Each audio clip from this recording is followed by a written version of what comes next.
Minimum mark കിട്ടിയില്ലെങ്കിൽ വിദ്യാർത്ഥിയെ തോൽപ്പിക്കില്ല. തീവ്ര പരിശീലനം നൽകി ആ അധ്യയന വർഷം തന്നെ പുതിയ പരീക്ഷ നടത്തി അവസരം നൽകും. ഓൾ പാസ് ഒഴിവാക്കൽ ഹൈസ്കൂളിന് പുറമെ 7ാം ക്ലാസ് മുതൽ താഴെ തട്ടിലേക്കും ഘട്ടം ഘട്ടമായി നടപ്പാക്കാൻ വിദ്യാഭ്യാസ വകുപ്പ്. 3 മുതൽ 9 വരെയുള്ള ക്ലാസുകളിൽ പ്രത്യേക വിഷയങ്ങളിൽ പഠന നിലവാരം ഉറപ്പാക്കാൻ അടുത്ത വർഷം മുതൽ പ്രത്യേക പരീക്ഷയും നടത്താനാണ് തീരുമാനം. വാരിക്കോരി മാർക്കിട്ട് കുട്ടികളെ കൂട്ടത്തോടെ പാസ്സാക്കുന്നതിനെതിരെ വ്യാപക വിമർശനം ഉയർന്നതോടെയാണ് ഓൾ പാസ് നിർത്താനുള്ള തീരുമാനം. ഈ വർഷം 8ാം ക്ലാസ്സിലും അടുത്ത വർഷം 9ലും പിന്നെ 10ലും ഘട്ടം ഘട്ടമായി നടപ്പാക്കാനാണ് ധാരണ. 8നും താഴേക്കുള്ള ക്ലാസുകളിലേക്കും ഇത് വ്യാപിപ്പിക്കാനാണ് പൊതുവിദ്യാഭ്യാസ വകുപ്പിന്റെ തീരുമാനം.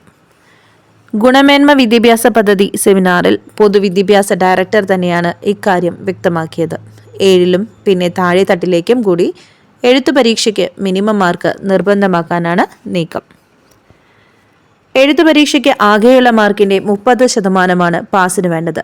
പക്ഷേ മിനിമം മാർക്ക് കിട്ടിയില്ലെങ്കിൽ വിദ്യാർത്ഥിയെ തോൽപ്പിക്കില്ല. തീവ്ര പരിശീലനം നൽകി ആ അധ്യയന വർഷം തന്നെ പുതിയ പരീക്ഷ നടത്തി അവസരം നൽകും. 3 മുതൽ 9 വരെയുള്ള ക്ലാസുകളിൽ കണക്ക്, സയൻസ്, ഭാഷ, സാമൂഹ്യശാസ്ത്രം എന്നീ വിഷയങ്ങളിൽ ഗുണനിലവാരം ഉറപ്പാക്കാൻ പ്രത്യേക പരീക്ഷ ഉണ്ടാകും. സ്റ്റേറ്റ് അച്ചീവ്മെന്റ് ടെസ്റ്റ് എന്ന പേരിൽ മാർക്ക് കുറഞ്ഞവർക്ക് വാർഷിക പരീക്ഷയ്ക്ക് മുമ്പ് പ്രത്യേകം പരിശീലനം നൽകും.